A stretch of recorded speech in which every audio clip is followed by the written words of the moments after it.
Well, this is not the first time it is happening. If you go back to the NDA years, there was always this internal strife between the NDA government on one hand, the Swadeshi Jagran Manch on the other, the Rashtriya Swayamsevak Sangh on the third.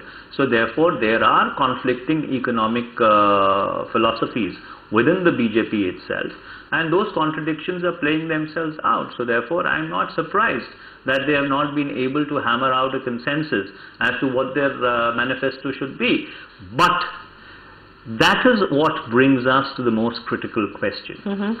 People of India will have to decide, is this a personality-centric election, whereby it is only a personality which matters, irrespective of whether there are issues or there are no issues, irrespective of whether there's a manifesto or there's no manifesto? Because obviously if you're going to release a manifesto 3 days before the first phase of polling, this obviously means that you have scant respect for the wisdom of the people of India, because in your conception, a manifesto does not matter in the electoral calculus. The Rockefeller moment in Indian history, I think it's a very important subject that you touch upon. It does concern a lot of Indians. Who is backing Narendra Modi? Let's be candid, let's take names here. 1991 saw the first power shift, when economic power went from government hands into private hands.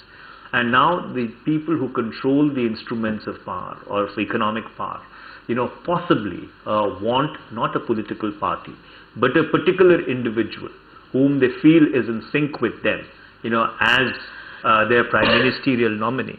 And it is really for the people of India to decide as to whether a handful of corporates are going to decide the destiny of 124 billion people, or 124 billion people are really going to decide India's destiny. Why is Manish Tewari shying away from giving me a name? Because if there are influences, they have to come from business groups, they have to come from corporate India.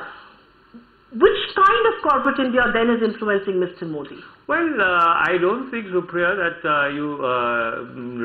it's really rocket science. It is, not me, or it is not for me to really be in the business of targeting particular individuals.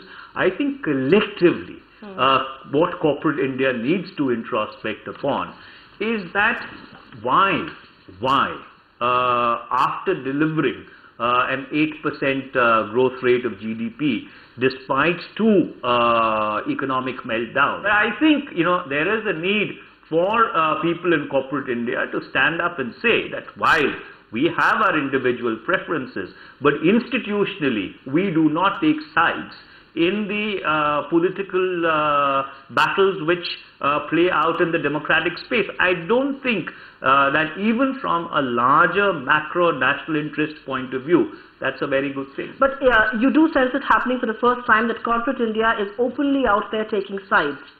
Well, I don't think that's a secret. People have been articulating positions. It's one thing for you and I to decide that I want to vote for a particular individual.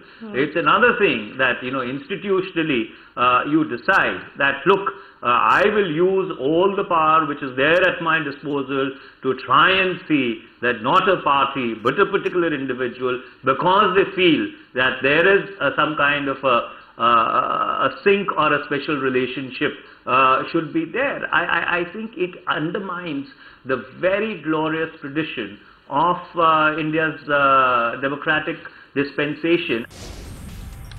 All right, you can catch that interesting interview on Delhi Dialogue tomorrow at 7:30 p.m. Where Manish Tewari really targets corporate India, attacking them for openly siding with the BJP.